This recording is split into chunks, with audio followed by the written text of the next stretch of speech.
तर नमस्कार शेतकरी बांधवांनो, तुमचं मी या माझ्या मराठी लँड चॅनलमध्ये मनापासून स्वागत करतो. तर शेतकरी बांधवांनो, 2023मध्ये झालेले सोयाबीन आणि कापूस उत्पादक शेतकऱ्यांना अनुदान मंजूर करण्यात आलेले आहे. त्यासाठी आता मंडळी तुम्हाला ई-KYC देखील करणे बंधनकारक ठरले आहे. जर तुमची ई-KYC जर नसेल तर तुम्हाला ह्या अनुदानापासून देखील वंचित राहावं लागेल. त्यासाठी मंडळी तुम्ही 2-3 प्रकारे तुमची जी ई-KYC आहे ती देखील पूर्ण करू शकता. तर कशा प्रकारे तुमची ई-KYC तुम्ही पूर्ण करू शकता तेच तुम्हाला मी आजच्या व्हिडिओमध्ये सांगणार आहे. जर मंडळी तुम्ही आमच्या चॅनलवर नवीन आलात असेल तर आमच्या चॅनलला सबस्क्राईब करून ठेवा. तुम्हाला असेच नवीन आणि माहितीपूर्ण व्हिडिओ मंडळी आपल्या चॅनलवर भेटून जातील. चला तर मंडळी मग उशीर न करता आपल्या चॅनलला आपल्या व्हिडिओला सुरू करूया. तर मंडळी सुरुवातीला तुम्ही ते आल्यावर देखील पाहू शकता की महाराष्ट्र शासनाच्या कृषी विभागामार्फत महासंवाद या वेबसाईटवर ही जी पूर्णपणे माहिती आपल्याला प्रसिद्ध करण्यात आलेली आहे. तर मंडळी सन 2023च्या खरीप हंगामातील कापूस व सोयाबीन उत्पादक शेतकऱ्यांना ई-KYC करण्याचे आव्हान देखील ते करण्यात आलेले आहे. त्याबद्दलचीच खाली पूर्णपणे माहिती आपण खाली पाहूया. तर मंडळी तुम्ही ते खाली आल्यावर देखील पाहू शकता, खरीप हंगामातील कापूस व सोयाबीन उत्पादक शेतकऱ्यांना अर्थसहाय्य योजनेचा लाभ घेण्यासाठी शेतकरी खातेदारांची ई-KYC करणे आवश्यक आहे. ज्या शेतकऱ्यांची अद्याप ई-KYC केली नाही त्यांनी नजदीकच्या कृषी कार्यालयाशी संपर्क करून ई-KYC करण्याचे असे आवाहन कृषी विभागाने केले आहे. त्याचबरोबर म्हणजे आता सुरुवातीला तुमची जी ई-KYC आहे ती तुम्ही कृषी कार्यालयातील संपर्क साधून देखील तुमची जी ई-KYC आहे ती पूर्ण करू शकता. आता त्याचबरोबर म्हणजे खाली तुम्ही कोणकोणत्या अजून प्रकारे तुमची ई-KYC जी आहे ती पूर्ण करू शकता ते आपण खाली पाहूया. तर मंडळी तुम्ही ते खाली देखील पाहू शकता, राज्यातील सन 2023च्या खरीप हंगामातील ई पीक पाहणी पोर्टलवरील नोंदणीकृत कापूस व सोयाबीन उत्पादक शेतकऱ्यांना 0.2 हेक्टरपेक्षा कमी क्षेत्रासाठी सरसकट ₹1000 तर 0.2 हेक्टरपेक्षा जास्त क्षेत्रासाठी त्यांच्या क्षेत्रानुसार प्रति हेक्टर ₹5000 अर्थसहाय्य देण्यात येणार आहे.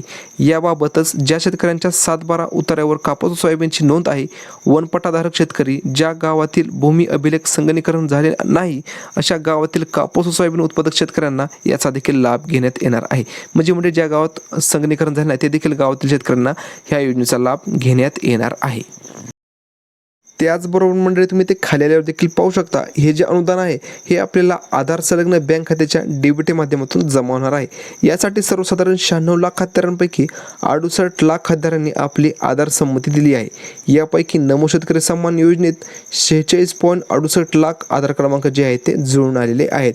यांची ई-KYC करण्याची आवश्यकता नाही. मात्र 21.68 लाख खातेदार यांनी आधार ई-KYC करणे आवश्यक आहे. त्यातील 2.30 लाख खातेदारांनी 15 सप्टेंबर 2024च्या आधीच ई-KYC केलेली आहे. या व्यतिरिक्त 19 लाख खातेदारांनी scg.agri.mahdbt.org या पोर्टलवर आपले जे आधार आहे त्याची ई-KYC करणे आवश्यक आहे. मंडळी आता 19 लाख शेतकरी जे अजून आहेत ते राहिले, त्यांचे अद्याप देखील आधार ई-KYC झालेले नाही.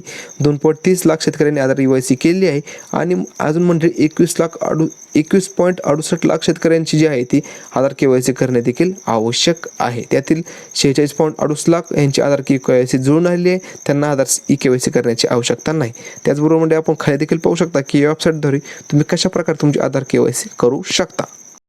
तर मंडळी तुम्ही ते खाली आल्यावर देखील पाहू शकता, ज्या शेतकऱ्यांची ई-KYC करायचे राहिले आहे त्यांनी त्यांची गावात यादी प्रसिद्ध करण्यात आली आहे. या शेतकऱ्यांनी संबंधित कृषी सहाय्यकाशी संपर्क साधावा. कृषी सहाय्यकांनी त्यांचे लॉग इनमध्ये उपलब्ध सुविधांद्वारे संबंधित खातेदाराच्या आधार संलग्न मोबाईल क्रमांकावर येणाऱ्या OTPच्या माध्यमातून ई-KYC करतील. तसेच शेतकरी सुद्धा स्वतः या पोर्टलवर जाऊन OTPच्या माध्यमातून किंवा बायोमेट्रिकच्या माध्यमातून CSC सेंटरवर जाऊन सुद्धा ई-KYC करू शकतात. या व्यतिरिक्त पोर्टलमध्ये मुख्य पानावर डिस्टर्बन्स स्टेटस येथे क्लिक केल्यानंतर शेतकरी आपला आधार क्रमांक टाकावा. नंतर मोबाईलवर प्राप्त OTP किंवा CSC केंद्रातील बायोमेट्रिक मशीनच्या माध्यमातून ते ई-KYC पूर्ण करू शकतात. तरी शेतकऱ्यांनी तात्काळ ई-KYC करून घ्यावे असे आवाहन कृषी विभागामार्फत करण्यात येत आहे. अधिक माहितीसाठी नजदीकच्या कृषी कार्यालयाशी संपर्क साधावा असे आवाहन कृषी विभागामार्फत करण्यात आलेले आहे. म्हणजे तुम्ही ते 3 प्रकारे तुमची ई-KYC जी आहे ते पूर्ण करू शकता. एक तर तुम्ही तुमच्या कृषी विभागामध्ये जाऊन देखील तुमची ई-KYC पूर्ण करू शकता. दुसरं म्हणजे तुम्ही ते CSC सेंटरमध्ये जाऊन देखील तुमची ई-KYC जी आहे ते पूर्ण करू शकता. आणि तिसरं म्हणजे तुम्ही तुमच्या स्वतःच्या मोबाईलवर तुमची OTPद्वारे देखील तुमची ई-KYC जी आहे ते पूर्ण करू शकता. याबद्दलच्या व्हिडिओमध्ये तुम्ही तुमच्या मोबाईलद्वारे तुम्ही कशा प्रकारची तुमची ई-KYC पूर्ण करू शकता तो देखील व्हिडिओ मी लवकरच आपल्या चॅनलवर टाकणार आहे. तो देखील पाहून तुम्ही तुमच्या मोबाईलद्वारे देखील तुमची KYC जी आहे ती घर बसल्या पूर्ण करू शकता. तर मंडळी, आजच्या व्हिडिओमध्ये एवढंच. तुम्हाला आमचा व्हिडिओ कसा वाटला ते देखील आम्हाला कमेंट बॉक्समध्ये नक्की सांगा. आणि ज्यांच्या कोणाचे सोयाबीन आणि उत्पादक शेतकरी आहेत त्यांना देखील हा व्हिडिओ लवकरात लवकर शेअर करा मंडळी. तर मंडळी, आजच्या व्हिडिओमध्ये एवढंच. भेटूया पुढच्या व्हिडिओमध्ये. जय हिंद, जय महाराष्ट्र.